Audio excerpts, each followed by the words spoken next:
Kahibalo ba ka kung unsa ang buot ipasabot sa financial inclusion? Tara, atong sayran ang meaning in a minute.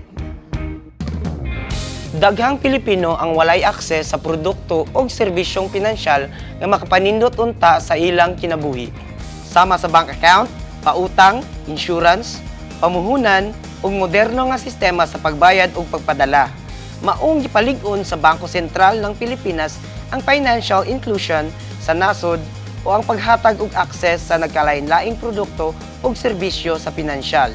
Para mas mapaduol pa ang mga produkto o serbisyo ngadto sa katawhan. Gilunsad sa BSP ang mga programa sama sa Basic Deposit Account nga masayon ang pag-abli kumpara sa kasagarang bank account. Nausab ang paling QRPH Plus nga ang tumong mao ang pagtabang sa mga tindera sa merkado ug driver sa mga pampublikong sakyanan nga makaangkon og transaction account ug sa ingon mudawat na sila og bayad pinaagi sa digital. Aduna pa ang Standard Business Loan Application Form nga ang tumong mao ang mas dali nga pagpangutang sa mga micro, small ug medium enterprises ug uban pang klase sa negosyo.